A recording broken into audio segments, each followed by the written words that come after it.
የግብጽና የኤርትራ ፖለቲካዊ ጥምረት ኢትዮጵያን የመክበብ ስትራቴጂ አዲስ አይደለም።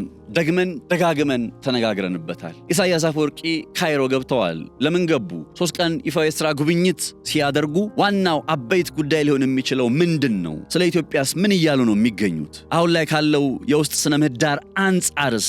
በተለይ አንድ ዛሬ ማነሳው ጉዳይ የግብጽና የኤርትራ ስልታዊ ጥምረት ብዙ ጊዜ ያስጨንቀናል። ብዙ ጊዜ ዜና ይሰራል። የኢትዮጵያ የውጭ ጉዳይ ሚኒስትርም በእነዚህ ጉዳዮች ላይ ተደጋጋሚ መግለጫ ሰጥቷል። የውስጥ የፖለቲካ ጉዳያችን፣ የውስጥ የፖለቲካ ስንጥቃችን፣ መከፋፈላችን፣ አለመረጋጋቱ፣ የጦርነት ከበሮች ከወዲህ ወዲያ መሰማታቸው ግን የግብጽና የኤርትራ ከበባ ከሚያስጨንቀው ባልተናነሰ ወይም ከዛ በላይ ሊባል በሚችል ሁኔታ ሊያስጨንቀን የሚገባ ጉዳይ ነው። የፈለገ ያክል ግብጽን ኢትዮጵያን እንዳትከብ ማድረግ ብንችል፣ ከጅቡቲ ብናስወጣ፣ ከሱዳን ብናስወጣት፣ ከደቡብ ሱዳን፣ ከኛ ዙሪያ ካሉት ኢቭን ኤርትራ ውስጥ ያለው አካል ራሱ የኢሳያስ አፈወርቂ መንግስት ተቀይሮ እነ ግብጽ በራፉን የዘጋ መንግስት ኤርትራ ላይ ቢመጣ ስቲል በውስጥ ፖለቲካችን ላይ ስንጥቁ እስካለ ድረስ፣ በውስጥ ፖለቲካችን ላይ መከፋፈሉ እስካለ ድረስ፣ በውስጥ ፖለቲካችን ላይ የጦርነት ከበሮ እስካለ ድረስ፣ ያቺ ቀዳዳ እስካለች ድረስ ግብጽ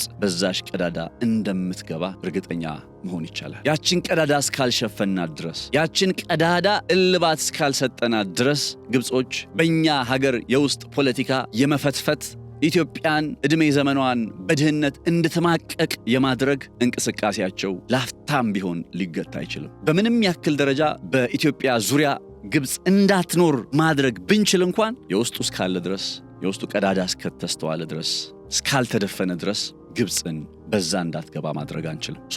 የግብጽና የኤርትራ ስልታዊ ጥምረት እንደሚያስጨንቀው ሁሉ የውስጡ የፖለቲካ ስንጥቆቻችንም የቅድሚያ ተብሎ እልባት ሊሰጣቸው ይገባል። ሰላም ጤና ያስጥልን ክብራትና ክብራን የገበያ ፖድካስት ቤተሰቦች፣ ሕፃነት ላቀው ነኝ በገበያ ፖድካስት። በዚህ ጥንቅር የኢሳያስ አፈወርቂ የ3 ቀናት ይፋዊ የሥራ ጉብኝትን ተከትሎ በውስጥም በውጭም ካለው ነባራዊ ሁኔታ አንጻር እንድምታዎቹን እየቃኘን የጋራ ቆይታ እናደርጋለን። ብራችሁ እንድትሆኑ በአክብሮት ጋብዛለሁ። መልካም ጊዜ፣ መልካም ቆይታ ይሆንላችሁ።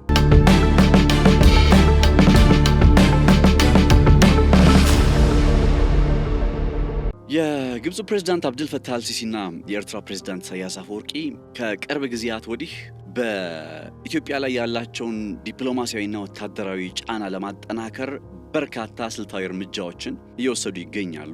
ይሄ ስልታዊ የእርምጃዎቻቸው አካሄዳቸው ደግሞ አብዛኛውን ጊዜ የኤርትራ ፕሬዝዳንት ኢሳያስ አፈወርቂ ወደ ካይሮ እየሄዱ ትዕዛዝ የሚቀበሉበት ሊባል የሚችል አይነት ነው። አስተውላችሁ ከሆነ ወደ ካይሮ በተደጋጋሚ ጉብኝት በማድረግ መቼስ የኢሳያስን ያክል የካይሮ መሬት ደጋግሞ የረገጥ የዓለም መሪ አለ ብዬ አላስብም። የኤርትራው ጠቅላይ ሚኒስትር የኢትዮጵያን የቀይ ባህር ምኞት፣ የኢትዮጵያን የቀይ ባህር ጥያቄ ለመመከት ከግብፅ እርዳታ እየፈለገች ነው በሚል የአፍሪካን ሪፖርት ይዞት የወጣ አንድ ዘገባ አለና በዘገባው ላይ የኢሳያስ አፈወርቂ አሁን በካይሮ የ3 ቀናት ከፍተኛ ጉብኝት እያደረጉ እንደሆነ ይታወቃል።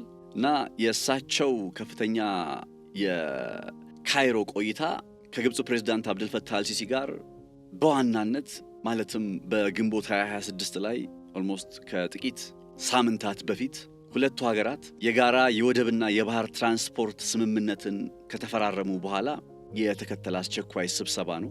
ይህ የጋራ የወደብና የባህር ትራንስፖርት ስምምነት የሚለው ጉዳይ ሙሉ በሙሉ ኢትዮጵያ ከቀይ ባህር ላይ ማግለል በሚለው ሐሳብ ላይ የሚያጠነጥን ነው።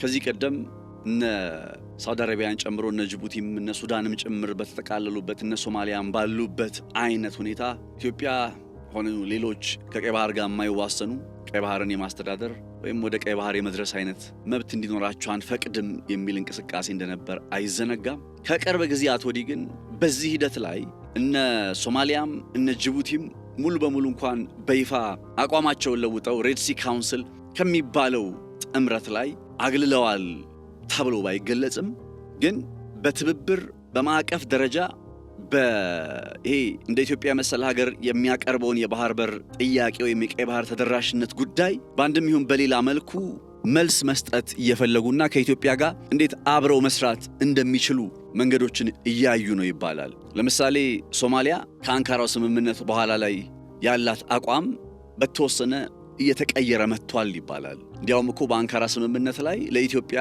ወደብ ተደራሽ መሆን የሚቻልበትን መንገድ አመቻቻለሁ የሚል ሐሳብ እንደነበረ አንዘነጋም። በጅቡቲ በኩል ደግሞ ኢትዮጵያ ከፍተኛ ኢንቨስትመንት እያደረገች ነው። ገቢ ወጪ ንግዷን በዚህ በጅቡቲ ከማድረጓ ባለፈ አሁን የነዳጅ ምርቷን የተፈጥሮ ጋዝ ምርቷን ለዓለም ገበያ ስታቀርብ በጅቡቲ በኩል ነው ማድረገው እያለችም ነው። እና እነዚህ ሀገራት ሌቨሬጁ በኢትዮጵያ ዘንድ ስላለባቸው ወይም ኢትዮጵያ ካርድ መምዘዝ ስለምትችልባቸው ከኢትዮጵያ ጋር አብረው መስራትን መተባበርን የበለጠ ቅድሚያ ሰጥተው የሚመለከቱት ነገር ነው። ይሁን እንጂ ኤርትራ ከነዚህ እንግዲህ በቀጠና ያሉ ሀገራት ሁሉ ኢቭን ገና ሀገር ያልሆነችዋ ሶማሊላንድ እንኳን አጋጣሚውን ለመጠቀም ብላ የባርበራ ወደብን በዩናይትድ አረብ ኤሚሬት በኩል ስታለማ የኢትዮጵያን ኢኮኖሚ ታሳቢ አድርጋ እንደሆነ እነ ጅቡቲ ኢቭን እነ ሶማሊያ ራሱ ቢያገኙት የማይጠሉት እንደሆነ በግልጽ እየተናገሩ ኢሳያስ አፈወርቂ የሚባሉት የኤርትራ ፕሬዝዳንት ግን ከኢትዮጵያ ጋር መስራትን ከምን አድርገው ይገልጹታል መሰላችሁ? ከዚህ ቀደም ባለፈው የኤርትራ 35ኛ ዓመት የነጻነት በዓል በተከበረበት ጊዜ ላይ አሁን አገሪቱ ያለችበትን ሁኔታ ወይም ከጎረቤት ሀገራት ጋር ሆነ ከዓለም አቀፍ ኃይሎች ጋር ተባብሮ አለመስራትን እንደ ለኢምፔሪያሊስት ያለመንበርከክ ማሳያ አድርገው እንደ ድል ይቆጥሩታል። ኤርትራን እንደዚህ ዘግተው ኤርትራ በእንደዚህ አይነት አስቸጋሪ ሁኔታ ውስጥ እያሳለፈች ነገር ግን እነ ኢሳያስ አፈወርቂ ይህንን ነባራዊ ሁኔታ እንደ ድል ነው የሚቆጥሩት። ከኢትዮጵያ ጋር መስራትን እንደ ሽንፈት ነው የሚሆንባቸው። ለሳቸው በቃ ከኢትዮጵያ ጋር ለምን ይሰራሉ? ሽንፈት ነው አለሱ። ስለዚህ የሌሎቹ የቀጠናው ሀገራት ከኢትዮጵያ መተባበርን እንደ አማራጭ አድርገው ሲመጡ ኢሳያስ አፈወርቂ ግን ይህንን መንገድ ሁሉ በመዝጋት እንዲያውም ኢትዮጵያ በምንም አይነት መልኩ ወደ ቀይ ባህር ተደራሽ መሆን የለባትም በሚለው አቋም ላይ በመጽናት ደግሞ ይህንን አቋማቸውን የምታስፈጽም የምትደግፍ በገንዘብ አስፈላጊ ሆኖ ሲገኝ በጦር መሳሪያ በሚያስፈልገው ሁሉ ከጎን ለመቆም የተዘጋጀች ግብጽ የምትባል ሀገር አለች። ግብጽ ለምንድነው ቆይ ኢትዮጵያ የባህር በር ጥያቄ ስታነሳ አይኗ ደም የሚለብሰው ለምንድነው እንደው ብላችሁ ጠይቃችሁ ታውቃላችሁ? እንደ ኢሳያስ አፈወርቂስ ጉዳይ እልክ ነው፣ ሌላ ምንም አይደለም። ኢሳያስ አፈወርቂ በቃ ያገዛዙ ያሸናፊነት ምልክት ዛሬም ድል አድራጊዎች ነን፣ ነፃነታችን አስጠብቀናል እትትትት ያሉ በየዓመቱ እየመጡ ለሚናገሩት ንግግራቸው በቃ አንዲት ነገር ጥቀሱ ቢባል ይሄው ኢትዮጵያን አሰብን ይዘንባታል፣ መስዋ በኩል እንዳትጠቀም አድርገናታል። በቃ እቺው ነች፣ ሌላ የለም። የነ ኢሳያስ አፈወርቂ ጉዳይ ይታወቃል። የአንድ ሲደመር አንድ ጉዳይ ነው። ኢሳያስ አፈወርቂ ለምን ኢትዮጵያ የባህር በር እንዲኖራት አይፈልግም ቢባል በቃ አይፈልግም። ሲጀመር አፈጣጠሩ ራሱ የኤርትራ ካርታን እንደምታውቁት ኤርትራ የምትባለው ሀገር ራሱ አፈጣጠሯ ኢትዮጵያን ከባህር በር ማጽዳት ወይም ኢትዮጵያን ከባህር በር ማራቅ በሚለው ኮንሰፕት ላይ ስለሆነ የተመሰረተው እነ ኢሳያስ አፈወርቂ እዛ ቦታ ላይ እንደቆሙ ናቸው። 84 ላይ እንደቆሙ ናቸው እነ ኢሳያስ አፈወርቂ። የግብጽስ ጉዳይ ምንድነው? ለምንድነው ግብጽስ ይሄ አይኗ ደም የሚለብሰው? ኢትዮጵያ የሆነ ተስፋ ሲኖራት የሆነ እንቅስቃሴ ሲታይ የግብጽ ጣልቃ ገብነት እኔ በጣም ማለት ይሄ የግብጾችን ጣልቃ ገብነት ጉዳይ በተመለከተ ብዙ መጽሐፍትን አንብቤያለሁና ከዚህ ቀደምም ብያለሁኝ። ፕሮፓጋንዳ እንዳይመስላችሁ አደራችሁ። አክቹዋል በቃ በተጨባጭ መሬት ላይ የወረደ የግብጾች ጣልቃ ገብነት ነው ያለው እና ይገርመኛል። በቃ ለምንድነው አይናቸው ቀይ የሚለብሰው? ወይ እሱኛውን ፖይንት እመለስበታለሁ ወደ በኋላ ላይ።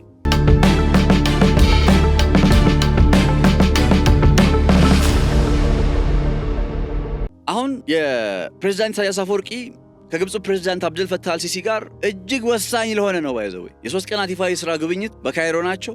ምን እንደሚባል ይጠበቃል። ይህንን ትንታኔ ሜቢ ነገም ከነጎዲያም ልንመለስበት እንችላለን። ግን ባለፈው ወር ሁለቱ ሀገራት የጋራ ወደብና የባህር ትራንስፖርት ስምምነት የሚሉትን ጉዳይ ከተፈራረሙ በኋላ የሚከናወን አይነት አስቸኳይ ስብሰባ እንደሆነ ሊታወቅ ይገባል። ያ በወርሃ ግንቦት ላይ በፈረንጆቹ 2026 ባሳለፍነው ወር የሁለቱ ሀገራት የተፈራረሙት የጋራ ወደብና የባህር ትራንስፖርት ስምምነት ምንም እኮ ሐሳቡ በዚህ ቀጠና ላይ እኛና እናንተ ብቻ ተጠቃሚ ትሆናላችሁ የሚል ነገር ይሆንና ከዛ ለየትኛው ሚና ነው ሲባል ግብፅን ወደ ኤርትራ ውስጥ የምትገባበትን መንገድ የማመቻቸት በራፍ ነው። መቼስ ከምጽዋ ወደብ ተነስቶ ወደ ግብፅ ወደቦች ሚላክ አይነት ምርት ይኖራል ብለን አንጠብቅም። መቼስ የባህር ትራንስፖርት ስምምነት አሁን እነሱ ለየትኛው ነገር አስፈልጓቸው ነው ማለት እነ ኢሳያስ አፈወርቂ ምን ነገር ለየትኛው ኢንዱስትሪ፣ ለየትኛው ማኒፋክቸሪንግ፣ ለየትኛው የግብርና ምርት ለየትኛው ነገር አስፈልጓቸው ነው የባህር ትራንስፖርት ስምምነት? ዓላማው ምንድነው ከተባለ ግብጾች በኤርትራ ውስጥ የሚገቡበትን መንገድ አሁን በቀጥታ የጦር ኃይላቸውን ወደ ኤርትራ ማስፈር የሚባል ጉዳይ ከመጣ ይህን ጉዳይ ኢትዮጵያ በግልጽ እንደ ደህንነት ስጋት እንደ ሴኩሪቲ ዳይለማ አድርጋ ስለምትመለከት ነገሩን የምታይበት መነጽር ሌላ ነው የሚሆነው። የወደብና የባህር ትራንስፖርት ስምምነት ሲባል ግን የሁለትዮሽ የንግድ አጋርነት የሚል ስያሜ ነው የሚኖረው። የሁለትዮሽ የንግድ አጋርነት ስያሜ ካለው በኋላ ግን በጊዜ ሂደት ውስጥ ወደ ሌላ ደረጃ እየተሸጋገረ ሊመጣ ይችላል። እንደ ምን አድርጋችሁ ቁጠሩት፣ ግብፅ ወደ ኤርትራ የመግቢያ ቀዳዳ እየፈለገች ነው ማለት ህጋዊ የሆነ ዓለም አቀፋዊ ውግዘትና ተቃውሞ ኢትዮጵያም ብትቃወመው እንኳን ነገር ግን አይ መብቷ እኮ ነው ተብሎ ሊገለጽ የሚችል አይነት አካሄድ ነው የወደብና የባህር ትራንስፖርት ስምምነት። ያንን ስምምነት ባሳለፍነው ወር ላይ ተፈራርመዋል። አሁን ኢሳያስ አፈወርቂ ግብፅ ናቸው። ምን ወስነው ነው የሚመጡት? በኤርትራ የወደብና የባህር ትራንስፖርት እንቅስቃሴ ላይ ግብፅ ኢንቮልቭ እንድታደርግ ግብፅ እንድትመጣ የሚያደርግ አይነት ሁለተኛ ምዕራፉን አስጀምረው ነው የሚመጡት። የመጀመሪያው ፊርማው ተረጋግጧል። አሁን ቀጣዩ ይሄኛው ነገር ሊያስከትሉ ነው የሄዱት። ሌላ ምንም ጉዳይ የላቸው። ይሄንን ነገር እነ ኢሳያስ አፈወርቂ እና አልሲሲ ለምንድን ነው የሚያደርጉት ከተባለ የኢትዮጵያን የቀይ ባህር ተደራሽነት ጥያቄ የመመከት ስትራቴጂያቸው ነው።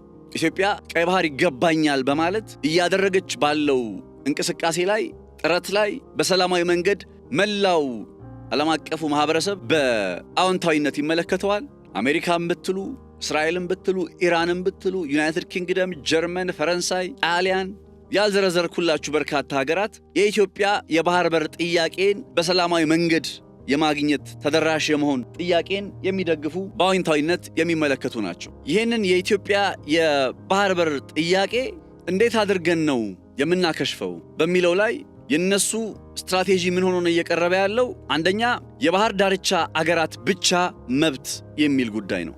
የግብፅ የውጭ ጉዳይ ሚኒስትር በግልጽ የተናገሩት አንድ ሐሳብ ምን መሰላችሁ? የቀይ ባህር ደህንነትና ጉዳይ የባህር ዳርቻው ጋር ያሉ ሀገራት የተተወ ብቸኛ መብትና ኃላፊነት ነው በማለት ከዚህ ቀደም በግልጽ ከመናገራቸው ባለፈ አሁን ላይ ግብፅና ኤርትራ ከተፈራረሟቸው አበይት ጉዳዮች መካከል ይሄ የባህር ዳርቻው አገራት ብቻ ነው የቀይ ባህር ማስተዳደር የደህንነት ጉዳይ የባህር ዳርቻው አገራት ብቻኛ መብት ነው የሚለው ሐሳብ ነው። ይህ ነጥብ ሌላ ምንም ሳይሆን የባህር በር የሌላት ኢትዮጵያን ወደ ቀይ ባህር ለመድረስ ፍላጎት ያላት ኢትዮጵያን ከቀይ ባህር ላይ የማግለል እቅድ ነው። የባህር ዳርቻው ወይም ከባህሩ ጋር የሚዋሰኑ አገራት ብቻ የሚለው ኮንሰፕት በዚህ ሰዓት ላይ ከማንም በላይ እየተቀነቀነ የሚገኘው በእነዚህ በሁለቱ ሀገራት። አንድ የማይካደው ነገር ግን ማለት ምን ማለት ነው? ግብጾችም ሆነ ኤርትራዎች ለምሳሌ የጅቡቲ ውስጥ የአሜሪካ የጦር ሰፈር፣ ሶማሊያ ውስጥ የቱርክ የጦር ሰፈር፣ ሶማሊላንድ ውስጥ የእስራኤል የጦር ሰፈር ለምሳሌ ያው እየመጣ ነው ብለን ታስባ እናደርጋለን። በጅቡቲ የነ ጃፓን፣ የነ ጣሊያን፣ የነ ፈረንሳይ አለ። እነዚህ ሀገራት እዛ ቦታ ላይ የተቀመጡት የጅቡቲን ደህንነት ሊያስጠብቁ አይደለም። ቱርክ ሶማሊያ ውስጥ የጦር ሰፈሯን የገነባችው ወይም ከ2011 እንደ አውሮፓውያን አቆጣጠር ጀምሮ እንቅስቃሴ ላይ ያለችው አንድም ለሶማሊያ ሁለትም ግን በዛ አካባቢ ላይ ያላትን ፍላጎት ለማስጠበቅ ነው። እነ እስራኤልም እንደዛው። ለምሳሌ እስራኤል የሃውቲን ጉዳይ ታነሳለች፣ አሜሪካም የሃውቲን ጉዳይ ታነሳለች። አሁን ስለ ቀይ ባህር ደህንነት ከሆነ የምናወራው ከቀይ ባህር ጋር የሚዋሰኑ ሀገራት ብቸኛ መብት ነው ከተባለ ሃውቲ የቀይ ባህርን ዘጋ ተብሎ ሊፈጠር በሚችል ነባራዊ ሁኔታ ላይ ከኤርትራና ከግብፅ ውጭ በቃ ማንም አይመለከተውም። እስራኤልም አይመለከታትም፣ አሜሪካም አይመለከታትም፣ እነ ቱርክም አይመለከታቸውም። እንግዲህ የባህር ዳርቻው ወይም ከባህሩ ጋር የሚዋሰኑ ሀገራት ብቻ መብት ነው ካሉ በዚህ አካባቢ ላይ የተኮለኮሉ የሌሎች ሀገራት የጦር ሰፈሮች እንቅስቃሴ እንደምን አይተው ነው? ለምን የመጡ ይመስሏቸዋል? አሜሪካ ጅቡቲ ውስጥ የጦር ሰፈሯን ስትገነባ የጅቡቲ ደህንነት አሳስቧት እኮ አይደለም። የቀይ ባህር ደህንነት አሳስቧት፣ የቀይ ባህር ሰላምና ጸጥታ ስለሚያሳስባት ነው። በዛ አካባቢ ላይ ጥቅሜን ሊነካ ጥቅሜን ሊጎዳ የሚችል አይነት ነገር ሊፈጠር ይችላል ተብሎ ነው። ፈረንሳይ ጅቡቲ ላይ የጦር ሰፈሯን ስትገነባ ያውም ግዙፍ የሚባለውን ሌላ ምንም ሆኖ አይደለም። አንደኛው ቀደም ብሎ በየመን በኩል ላይ የእንግሊዞች የጦር ሰፈር ስለነበረ ከነሱ ጋር ያው በጊዜው ኢምፓየር ስቴት በነበሩበት ሰዓት ላይ የነበራቸው መገዳደር አለ። ልክ የስዊዝ ካናል ከተከፈተ በኋላ በነበረው ጊዜ አንደኛው ዓላማ እሱ ነው። ሁለተኛ ግን በተለይ ጅቡቲ እንደ ሀገር ከተመሰረተች በኋላ ባለው ጊዜ ላይ ዋነኛ ዓላማው በዚህ ቀጠና ላይ ያለውን የሰላምና ደህንነት ሁኔታ አብሮ እልባት ለመስጠት ፍላጎትን፣ ደህንነትን፣ የመርከቦችን እንቅስቃሴ፣ ሰላምና ጸጥታን ለማስከበር ነው። እና የግብፅና የኤርትራ አካን በጣም የሚያስቀው ለዚህ ነው። ኢትዮጵያና ኢትዮጵያን ብቻ አነጣጥረው ሲመጡ እነዚህ ሀገራትን ወይም እነ አሜሪካ ከቀይ ባህር ጋር ተዋስኖ አይደለም፣ እነ ፈረንሳይ ከቀይ ባህር ጋር ተዋስኖ አይደለም፣ ሌላ ማንኛውም በዚህ ቀጠና ላይ የሚንቀሳቀስ ሀገር ከቀይ ባህር ጋር ስለሚዋሰን አይደለም በዚህ ቀጠና ላይ ወዲህ ወዲያ የሚለው። ስለዚህ የባህር ዳርቻ የሚዋሰኑ ወይም ከቀይ ባህር ጋር የሚዋሰኑ ሀገራት ብቸኛ መብት ነው የሚለው ጉዳይ ፉርሽ የሚሆንበት አንዱ መሰረታዊ ምክንያት ለዚህ ሲባል ነው። የባህር ዳርቻ ያላቸው ወይም ከባህሩ ጋር የሚዋሰኑ ሀገራት ብቻ የተተወ ብቸኛ መብት ነው፣ ኃላፊነት ነው። እንደዛ ከሆነ እነ አሜሪካንም በሏቸው እነ ፈረንሳይንም በሏቸው እነ ቱርክንም ምናምን በዚህ ቀጠና ላይ ያሉትን የቀጠናውን ሰላምና ጸጥታ ለማስከበር በሚል ጭምር የመጡትን የቀይ ባህርን ደህንነት ሊያስጠብቁ የመጡትን አገራት ሁሉ እንደዛ በሏቸው። ሌላኛው ጉዳይ በነ ግብፅ ስትራቴጂ ውስጥ እንዴት ነው የኢትዮጵያን የቀይ ባህር ተደራሽነት መመከት የምንችለው በሚል በሁለተኛ ደረጃ አገራቱ ወይም ግብፅና ኤርትራ ትኩረት እያደረጉበት ያለ ነጥብ የአሰብ ጉዳይ ነው።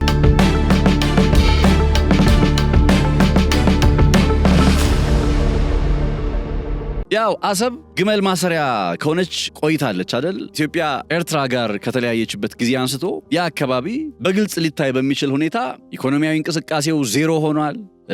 የወደብ አገልግሎቱ ዜሮ ሆኗል። ማለት በቃ በአሰብ ላይ ያለው ነባራዊ ሁኔታ መቼስ አንገልጸውም፣ ያው የሚታወቅ ስለሆነ። ከዛ ግን አሁን ግብፅና ኤርትራ ሌላ በጣም የባህር ዳርቻው ወይም ከባህሩ ጋር የሚዋሰኑ ሀገራት ብቻቸውን የቀይ ባህርን ያስተዳድራሉ፣ ደህንነቱን ያስጠብቃሉ ምናምን የሚለው ኮንሰፕታቸው በተጨማሪ የአሰብ ወደብን መልሶ የማልማት አይነት እንቅስቃሴ አብሮ መነሳት አለበት እና ይህንን የአሰብ ወደብ የሚገርመኝ ነገር ምን መሰላችሁ? ይህንን የአሰብ ወደብ አልምተው ከዛ በኋላ ስቲል ኢትዮጵያ ካልተጠቀመችው የለማው ወደብ ብረቶቹ መዛጋቸው አይቀርም፣ ድጋሜ የበቅሎ ማሰሪያ የግመል ማሰሪያ መሆኑ አይቀርም። የፈለገ ቢለማ የፈለገ ቅንጡ ሆኖ ቢሰራ የአሰብ ወደብ እንደ አጠቃላይ ኤርትራ ውስጥ ያለው ወደብ አክቹሊ እነ ምጽዋንም ጀምሮ በኢትዮጵያ ኢኮኖሚ ላይ ነው ተስፋቸው ያለው። እነ አሰብ እነ ምጽዋ እነዚህ ኤርትራዎቹ ብቻ ሳይሆኑ በዚህ ቀጠና ላይ ያሉት አሁን የባርበራ ወደብ እንደምንለው ሶማሊያ ውስጥ ያሉ ወደቦች ኢቭን እኮ ኬንያ ራሱ የላሙ ወደብን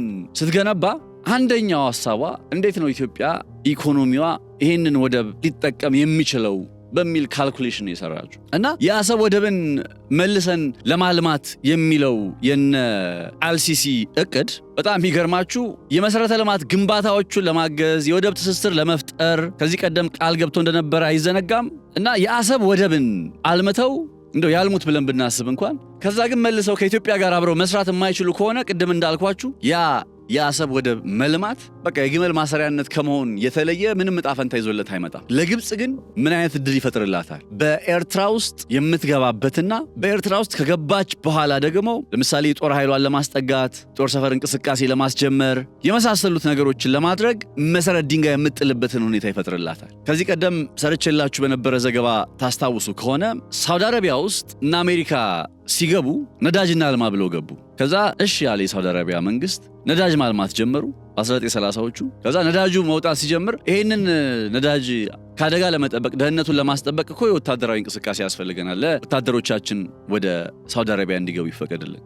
እንዴት ስቴፕ ባይ ስቴፕ ነገሩ እንደሚመጣ አሁን የአሰብ ወደብን እናልማ መልሰን እናቋቁም ምናምን በሚል ጉዳይ ይጀምርና ምክንያቱም የግብፅ ዋነኛ ስትራቴጂ ግብፅ አሁን ለራሷ የሚተርፋት ሀገር ከሆነ አይደለም። በጣም የሚገርመኝ ግብፅ አሁን የትኛው ገንዘብ ተርፏት ነው የኤርትራን ወደብ የምታለመው? የመጀመሪያው ጉዳይ የትኛው ገንዘብ? የግብፅ ኢኮኖሚ ያለበት ነባራዊ ሁኔታ ኢኮኖሚያዊ ድቀቱ በብድር ላይ የተንጠለጠለች ሀገር አይደለችም ወይ? እነ ዩናይትድ አረብ ኤምሬት በ2024 እንደ አውሮፓውያን አቆጣጠር ላይ ባይደርሱላቸው ኖሮ አልሲሲ ሀገራቸው የገጠማቸው የኢኮኖሚ ድቀትን እንደው እንዴት ማለፍ ችለው ነው? ማለት ይሄ በጣም አስገራሚ ተጽዕኖ ፈጣሪ ለብዙዎች የሚተርፍ ኢኮኖሚ ያላቸው ይመስል የአሰብ ወደብን መልሰን እንገነባለን፣ የአሰብ ወደብ ላይ የመልሶ ልማት እናከናውናለን የሚል አይነት ቅዠት ያመጣሉ። ይሄ ቅዠታቸው ግን ከምን ጋር የተገናኘ ነው? እንደ መግቢያ በር ሆኖ የሚያገለግል ነው። ወዴት? ወደ ኤርትራ የመግቢያ በር። እንዳልኳችሁ በቀጥታ ወታደሮቹ ማስጠጋት የሚለው ጉዳይ ከመጣ ሲጀምር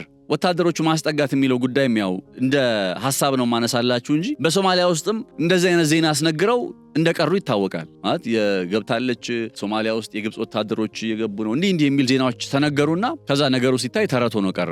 ኤርትራ ውስጥም ያን ነገር የማድረግ አቅም አላቸው ብዬ አላስብም። ኤኒዌይ ግን የግብጽ ነባራዊ ሁኔታ አሁን ላይ ከኢትዮጵያ አንጻር ስለሆነ ብዙ ነገሮችን በዚህ ቀጠና ላይ እያየች የምትገኘው እንዴት ነው ኢትዮጵያን ስትራቴጂካዊ በሆነ መንገድ ከበባ ውስጥ ማስገባው በሚል እቅድ በአሰብ ወደብ በኩል የምትመለከተው አማራጭ አለ እና ይሄ ኢትዮጵያን ከቀይ ባህር የማግለሉ አካሄድ ወይም ከቀይ ባህር የማሸሽ እንደው በጥቅሉ ኢትዮጵያን በከበባ ውስጥ የማስገባት እንቅስቃሴ በተለይ ከዚህ ከታላቅ የኢትዮጵያ ህዳሴ ግድብ መጠናቀቅ ጋር ተያይዞ ከኢትዮጵያ ጋር ያላት ድርድር ሁኔታ ያው እንዳልተሳካና ኢትዮጵያ ጥቅሟን ማታስነካ ሀገር በመሆኗ ምክንያት ግብጽ እንደ ስትራቴጂ ከኢትዮጵያ ጎረቤት ከሆኑት ከነ ኤርትራ ከነ ሶማሊያ ከነ ሱዳን ኢቭን ጅቡቲ ውስጥም እኮ ሲባል ነበር ወታደራዊና የደህንነት ጥምረት ለመፍጠር አዲስ የጫና ስልት እየተጠቀመች እንደሆነ ይገለጻል። ባለፈው ሱዳን ታይምስ የሚባል የዜና ምንጭ በደቡብ ሱዳን ውስጥ የነበረ የግብጽ የጦር ሰፈር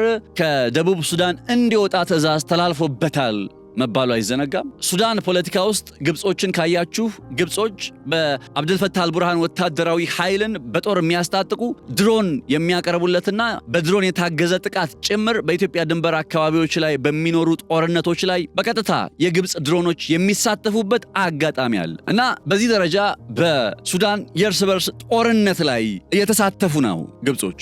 በኤርትራ በኩል ያለው ነገር ያው አስመራ ለረጅም ጊዜ ከነበረባት ዲፕሎማሲያዊ መገለል ለመውጣት ያላት ብቸኛ አማራጭ አሁን ግብጽ ነች። ግብጽ ደግሞ የፈለገቻት ለኢትዮጵያ ስትል ነው እንጂ ሆነስትሊ ከአስመራ ጋር ወይም ከነ ኢሳያስ አፈወርቂ ጋር የሆነ ስትራቴጂካዊ ጥቅም ለማግኘት ምናምን አይደለም። ኢትዮጵያ የሚባለው ነገር አሁን ኢትዮጵያ ውስጥ የወደብ ጥያቄ ባይነሳ፣ ኢትዮጵያ ውስጥ የታላቁ የኢትዮጵያ ህዳሴ ግድብ ጉዳይ ባይጀመር ምናምን የሚሉ ነጥቦች ባይመጡ ይህን ጊዜ የነ አብደልፈታህ አልሲሲ አስተዳደር ኢሳያስ አፈወርቂን አይደለም ለጉብኝት ቀርቶ ለቡና ማይጋብዛቸውም ነበር እና በቃ ከኢትዮጵያ ጋር ያለው ጥቅም ነው ኤርትራን በነግብጽ ዘንድ በተወሰነ መልኩ ውሃ እንድታነሳ ያረጋት እንጂ እንደ ኢሳያስ አፈወርቂ አሰራር እኮ አሁን ከኢምፔሪያሎች ጋር አንሰራም ይላሉ አይደል? ከኢምፔሪያሎች ጋር የማይሰሩ ከሆነ እንዴት ነው ከአብደልፈታህ አልሲሲ ጋር የሚሰሩት? አብደልፈታህ አልሲሲ እኮ በወደብ ወይም በመሬት ላይ ካርታ የማይዋሰኗት ኢትዮጵያን ስትራቴጂካዊ ጠላት አድርገው አንድ በታላቅ የኢትዮጵያ ህዳሴ ግድብ፣ ሁለት በቀይ ባህር ጥያቄ ጉዳይ ምን ያክል ኢትዮጵያን ጫና ውስጥ ለማስገባት ጥረት እያደረጉ እንደሆነ መቼስ ይኸው በግልጽ የሚታይ ነው። ኢምፔሪያል አስተሳሰብ ነው ያላቸው እና እነ ኢሳያስ አፈወርቂ የሚሉትን ነገር ቢያምኑበት ኖሮ ከነ አብደልፈታህ አልሲሲ ጋር የሚሰሩ አይነት ሰው አይሆኑም ነበር። ነገር ግን እንዳልኳችሁ ብቸኛ አማራጭ በተወሰነ መልኩ ካሉበት መገለል እነ ኢሳያስ አፈወርቂን ነው እያወራ ያለው የኤርትራን ህዝብ አይደለም። እነ ኢሳያስ አፈወርቂ ተገለዋል ዓለም ላይ ምንም በቃ አንድና ሁለት የለው። ከዛች መገለል በተወሰነ ትኩረት ውስጥ የሚገቡት በተወሰነ ተስፋ የሚኖራቸው ከግብጽ ጋር በሚኖር ትብብር ነው። ለዛ ኢትዮጵያን እንዴት አድርጌ ችግሯን አባብሼ ልቀጥል በሚል አይነት ሁኔታ ላይ ነው የዕድሜ ዘመናቸውን ደፋ ቀና ሲሉ የምናያቸው። የግብጽና የኤርትራ ስልታዊ ጥምረቶች እንደ ውጫዊ ስልታዊ ጥምረት ተመልክተናቸው ብቻ ግን ምንም አያመጡም ብለን የምንተዋቸው አይነት ውጫዊ ጥምረቶች አይደሉም።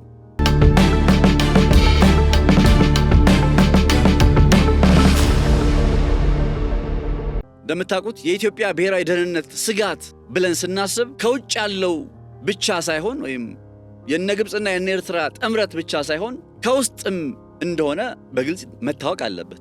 ይሄ ደግሞ ዛሬ የተጀመረ አይደለም። እኔ መቼ እንደምንነቃ አላውቅም። እነ ጀብሃ የሚባሉ ኃይሎች በ1950ዎቹ ከተመሰረቱበት ጊዜ አንስቶ ሁሌም ግብጽና ኤርትራ የሆነ የራሳቸው የታጠቀ ኃይል አምጥተው ሜቢ ኤርትራ በኢትዮ ኤርትራ ጦርነት ወቅት የሞከረችው ነገር አለ። ከዛ በቀር እንዲህ በቀጥታ ወደ ኢትዮጵያ የመምጣት ምናምን አይነት እንቅስቃሴ ውስጥ የሉም። ኢትዮጵያን በቀጥታ የማጥቃት አይነት ሂደት ውስጥ የሉም። አንዴ ነው ልናነሳ የምንችለው። ግብጽ ጭራሽ በ1870ዎቹ መጨረሻ ላይ የነበሩት የጉንደትና ጉራ ታሪኮች ላይ በነ አጼ ዮሐንስ ዘመነ መንግስት ያው የገጠማትን ነገር እናውቀዋለን። በውርደት ተመልሳለች። ከዛ ጊዜ በኋላ ወታደሮችን ወደ ኢትዮጵያ መላክ የሚለውን ጉዳይ አድርገው አታውቅም። ሁሌም ግን በውስጥ የኛ ፖለቲካ ላይ ያለ መፎካከርን፣ ቅሬታዎቻችን ሊያመጧቸው የቻሉ የታጠቁ ቡድኖችን፣ የዲያስፖራ ሚዲያ አውታሮችን፣ የፖለቲካ ነጋዴዎችን በመጠቀም ክፍፍሉን የሚፈልጉትን ዓላማ ለማስፈጸም ጥቅም ላይ ያውሉታል።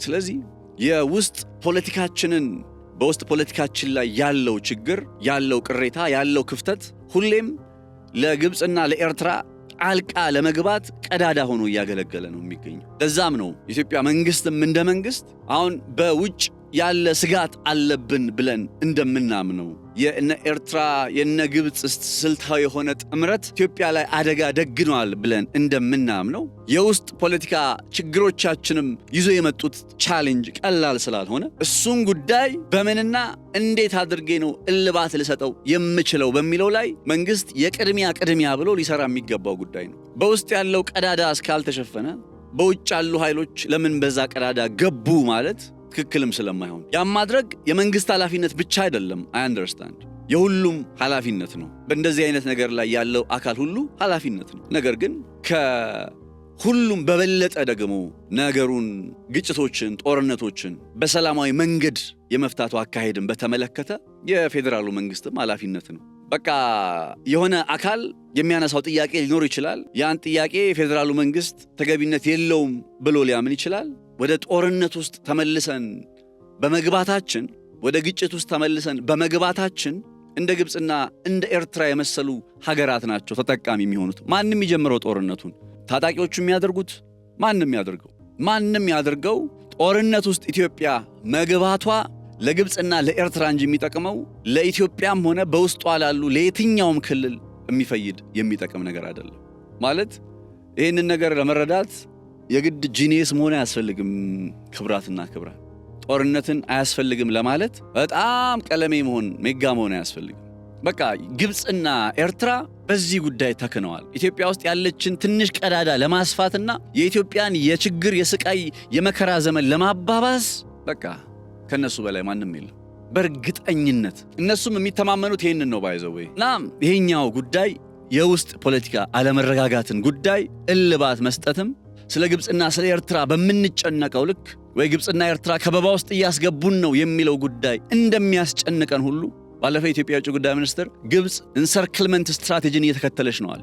የከበባ ስትራቴጂን እየተከተለች ነው አለ። ከከበባው በላይ ደግሞ በውስጥ ፖለቲካችን ላይ የመሰነጣጠቅ ስትራቴጂንም እንደምትጠቀም በማወቅ ያ የምትሰነጣጠቅበትን ስነ ምህዳር በሎካል ፖለቲካ ውስጥ ከኤርትራ ብታስወጧት፣ ከጅቡቲ ብታስወጧት፣ ከደቡብ ሱዳን ምናምን ግብፅን ብናስወጣ ኤርትራ ውስጥ ኢቭን ያለው የኢሳያስ አፈወርቂ መንግስት ተቀይሮ ኢትዮጵያና ኤርትራ ተባባሪ ሆነው መስራት የሚችሉበት ስነ ምህዳር ቢፈጠር በእኛ የውስጥ ፖለቲካ ላይ ያለ ስንጥቅ ግን እስካለ ድረስ ግብጾችን አትግቡ ብለን መከልከል አንችል። ያንን የውስጥ የፖለቲካ ስንጥቃችንን የውጩ እንደሚያስጨንቀን ሁሉ በዛው ልክ የውስጡም ሊያስጨንቀን ይገባል። ይህ የዛሬው የገበያ ፖድካስት ቆይታ ነበር። ነፃነት ላቀው ነኝ በገበያ ፖድካስት። አብራችሁ ስለነበራችሁ ከልብ አመሰግናለሁ። መልካም ጊዜ ሆነላችሁ።